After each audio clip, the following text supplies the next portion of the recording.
दोस्तों, अगर आप मेरे चैनल पर आए हैं तो कृपया चैनल को सब्सक्राइब करने के साथ साथ बेल आइकन पर क्लिक करके ऑल पर क्लिक कर देना जी। जय श्री कृष्ण। हेलो दोस्तों, नमस्कार। आज हम भगवत गीता अध्याय 1 अर्जुन विषाद योग के बारे में सुनेंगे। तो आइए दोस्तों सुनते हैं। पहला अध्याय अर्जुन विषाद योग। युद्ध के परिणाम पर शोक प्रकट होना। भगवत गीता का उपदेश एक ही वंश के दो शिष्य मित्र कौरव और पांडवों के मध्य महाभारत युद्ध की रणभूमि पर दिया गया था। इस पुस्तक में गीता का परिवेश खंड में उन घटनाओं का विस्तृत वर्णन किया गया है जहां यह महायुद्ध हुआ था। भगवत गीता की शुरुआत राजा धृतराष्ट्र और उनके मंत्री संजय से हुई थी। धृतराष्ट्र मॉडर्न इसलिए था क्योंकि वह व्यक्तिगत रूप से युद्ध में भाग नहीं ले सका। संजय ने उन्हें युद्ध भूमि पर घट रही कहानियों का पूरा सजीव विवरण सुनाया था। ऋषि महाभारत के रचयिता वेद व्यास के शिष्य थे। ऋषि वेद व्यास द्वारा अपनी अलौकिक शक्ति के अवशेषों में घट रही घटनाओं को प्रत्यक्ष रूप से देखने में सहायता मिलती थी। अपने गुरु की अनुकंपा से संजय ने भी दूरदर्शिता की दिव्य चमत्कारिक शक्ति प्राप्त की थी। इस प्रकार वह युद्ध भूमि में सभी घटनाओं को दूर से देख सका।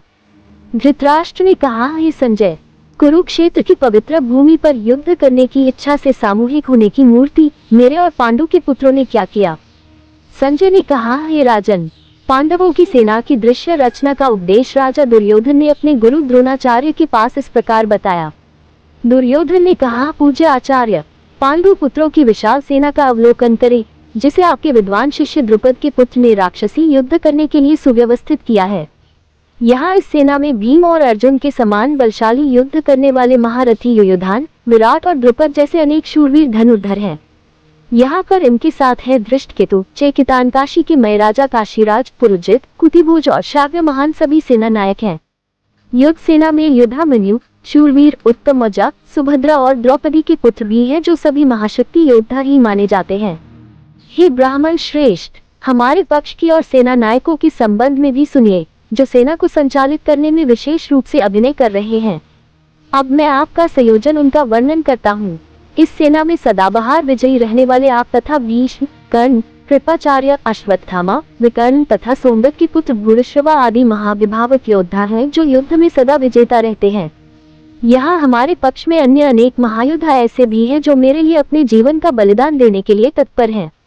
वे युद्ध कौशल में पूर्णतया निपुण और विभिन्न प्रकार के शस्त्रों से सुसज्जित हैं। हमारी शक्ति असीमित है और हम सभी महान सेना नायक भीष्म पितामह के नेतृत्व में पूरी तरह से संरक्षित हैं, जबकि पांडवों की सेना की शक्ति भीम द्वारा संरक्षित होने के कारण भी सीमित है। मूल रूप से मैं कौरव सेना के सभी वयोवृद्ध गणों से आग्रह करता हूं कि अपने सभी अनुयायियों को भीष्म पितामह की पूर्ण सुरक्षा प्रदान करें। राजवंश के वयोवृद्ध परम यशस्वी महायोद्धा भीष्म पितामह ने सिंह गर्जना जैसी ध्वनि करने वाले अपने शंख को उच्च स्वर से बजाया, जिसे देखकर दुर्योधन हर्षित हो गया। इसके मूल शंख, नागाड़े, बिगुल, तुरही तथा मृदंग अचानक एक साथ बजने लगे। उनका संवेद स्वर अत्यंत उग्र था। पांडवों की सेना के बीच श्वेत अश्वों द्वारा खींचे गए भव्य रथों पर असीन माधव और अर्जुन ने अपना अपना दिव्य शंख रखा। ऋषिकेश भगवान कृष्ण ने अपना पांचजन्य शंख बजाया। अर्जुन ने देवदत्त शंख और अतिभोजी एवं अति दुष्कर कार्य करने वाले भीम ने पौंडु नामक भीषण शंख बजाया। हे राजन, राजा युधिष्ठिर ने अपना अनंत विजय नाम का शंख बजाया और नकुल और सहदेव ने सुघोष एवं मणिपुष्प नामक शंख बजाया। श्रेष्ठ धनुर्धर काशीराज, महाबली शिखंडी, धृष्टद्युम्न, विराट, अजेय, सात्यकी, द्रुपद, द्रौपदी के 5 पुत्र तथा सुभद्रा के महाबलशाली पुत्र वीर अभिमन्यु आदि सबने अपने अपने अलग अलग शंख बदले। हे धृतराष्ट्र, इन शंखों से उत्पन्न ध्वनि आकाश और धरती के बीच हुई गर्जना ने आपके पुत्रों के हृदयों को विदित कर दिया। उस समय हनुमान के चित्र से अंकित ध्वजा लगे रथ पर असीम पांडु पुत्र अर्जुन अपना धनुर्धर उठाकर बाण चढ़ाने के लिए उद्यत दिखाई दिए। हे राजन, आपके पुत्रों को अपने विरोधी दर्शकों की रचना में देखकर अर्जुन ने श्री कृष्ण से यह वचन कहा। अर्जुन ने कहा, हे अच्युत, मेरा रथ दोनों सेनाओं के बीच खड़े होने की कृपा करे ताकि मैं यहाँ युद्ध करने की इच्छा बनाए रखने वाले योद्धाओं को देख सकूं। मैं उन लोगों को देखने का इच्छुक हूँ जो यहाँ पर धृतराष्ट्र के दुष्चरित्र पुत्रों को प्रसन्न करने की इच्छा से युद्ध लड़ने के लिए एकत्रित हुए हैं। संजय ने कहा, हे भारतवंशी धृतराष्ट्र, निद्रा पर विजय पाने वाले अर्जुन द्वारा इस प्रकार के वचन बोले जाने पर भगवान श्री कृष्ण ने उस भव्य रथ को दोनों सेनाओं के बीच में ले जाकर खड़ा कर दिया। भीष्म, द्रोण तथा अन्य सभी राजाओं की उपस्थिति में भगवान श्री कृष्ण ने कहा कि हे पार्थ, यहाँ पर एकत्रित समस्त कुरुओं को देखो। अर्जुन ने वहां खड़ी दोनों पक्षों की सेनाओं के बीच अपने पिता तुल्य चाचाओं, पितामहों, गुरुओं, मामाओं, भाइयों, चचेरे भाइयों, पुत्रों, भतीजों, मित्रों, ससुर और शुभचिंतकों को भी देखा। जब कुंती पुत्र अर्जुन ने अपने बंधु बांधवों को वहां देखा तब उसका मन अत्यधिक करुणा से भर गया और फिर गहन शोक के साथ उसने निम्न वचन कहे।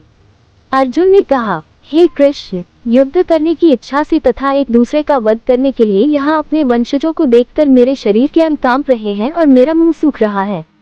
मेरा सारा शरीर कांप रहा है, मेरे शरीर के रोए खड़े हो रहे हैं, मेरा धनुष गांडी मेरे हाथ से सरक रहा है और मेरी पूरी त्वचा में जलन हो रही है। मेरा मन उलझ रहा है और मुझे घबराहट हो रही है। अब मैं यहाँ और अधिक खड़ा रहने में समर्थ नहीं हूँ।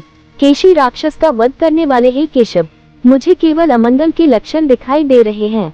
युद्ध में अपने वंश के बंधु बांधवों का वध करने में मुझे कोई अच्छाई नहीं दिखाई देती है और उन्हें मारकर मैं कैसे सुख पा सकता हूँ। हे कृष्ण, मुझे विजय, राज्य और इससे प्राप्त होने वाला सुख नहीं चाहिए। ऐसे राज्य सुख या अपने जीवन से क्या लाभ प्राप्त हो सकता है, क्योंकि जिन लोगों के लिए हम ये सब चाहते हैं वे सब इस युद्ध भूमि में हमारे समक्ष खड़े हैं। हे मधुसूदन, हमारे आचार्य गण, पितृगण, पुत्र, पितामह, मामा, पौत्र, ससुर, भांजे, साले और अन्य संबंधी अपने प्राण और धन का दाव लगाकर यहाँ उपस्थित हैं। यद्यपि वे मुझ पर आक्रमण भी करते हैं तथापि मैं इनका वध क्यों करूं? यदि फिर भी हम धृतराष्ट्र के पुत्रों का वध करते हैं तब भले ही इससे हमें पृथ्वी के अतिरिक्त तीनों लोक भी प्राप्त क्यों न होते हो, तब भी उन्हें मारने से हमें सुख कैसे प्राप्त होगा? हे समस्त जीवों के पालक, धृतराष्ट्र के पुत्रों का वध करके हमें क्या सुख प्राप्त होगा? यद्यपि वे सब अत्याचारी हैं, फिर भी यदि हम उनका वध करते हैं तब निश्चय ही उन्हें मारने का हमें पाप लगेगा। इसलिए अपने चचेरे भाइयों, धृतराष्ट्र के पुत्रों और मित्रों सहित अपने स्वजनों का वध करना हमारे लिए किसी भी दृष्टि से उचित नहीं है। हे माधव, इस प्रकार अपने वंशजों का वध कर हम सुख की आशा कैसे कर सकते हैं? यद्यपि लोभ से अभिभूत होने के कारण वे अपने स्वजनों के विनाश और अपने मित्रों के साथ विश्वासघात करने में कोई दोष नहीं देखते हैं, तथापि हे जनार्दन, जब हमें स्पष्टतः अपने बंधु बांधवों का वध करने में अपराध दिखाई देता है तब हम ऐसे पापमय कर्म से क्यों न दूर रहें? जब कुल का नाश हो जाता है तब इसकी कुल परंपराएं भी नष्ट हो जाती हैं और कुल के शेष बचे लोग अधर्म में प्रवृत्त होने लगते हैं। अधर्म की प्रबलता के कारण हे कृष्ण, कुल की स्त्रियां दूषित हो जाती हैं और स्त्रियों की दुराचारिणी होने से हे वृषणवंशी अवांछित संतानें जन्म लेती हैं। अवांछित संतानों की वृद्धि के परिणाम स्वरूप निश्चय ही पारिवारिक परंपरा का विनाश करने वालों का जीवन नारकीय बन जाता है। जल तथा पिंडदान की क्रियाओं से वंचित हो जाने के कारण ऐसे पतित कुलों के पितरों का भी पतन हो जाता है। अपने दुष्कर्मों से कुल परंपरा का विनाश करने वाले दुराचारियों के कारण समाज में अवांछित संतानों की वृद्धि होती है और विविध प्रकार की सामुदायिक और कुटुंब तथा पारिवारिक कल्याण की गतिविधियों का भी विनाश हो जाता है। हे जनार्दन, मैंने गुरुजनों से सुना है कि जो लोग कुल परंपराओं का विनाश करते हैं वे अनिश्चित काल के लिए नरक में डाल दिए जाते हैं। ओह, कितने आश्चर्य की बात है कि हम इस महापापजन्य कर्म करने के लिए उद्यत हैं। राजसुख भोगने की इच्छा के प्रयोजन से हम अपने संबंधियों का वध करना चाहते हैं। यदि धृतराष्ट्र के शस्त्र युक्त पुत्र मुझ निहत्थे को रणभूमि में प्रतिरोध किए बिना मार देते हैं वही यह मेरे लिए श्रेयस्कर होगा। संजय ने कहा। इस प्रकार यह कहकर अर्जुन ने अपने धनुष और बाणों को एक ओर रख दिया और शोकाकुल चित्त से अपने रथ के आसन पर बैठ गया। उसका मन व्यथा और दुख से भर गया।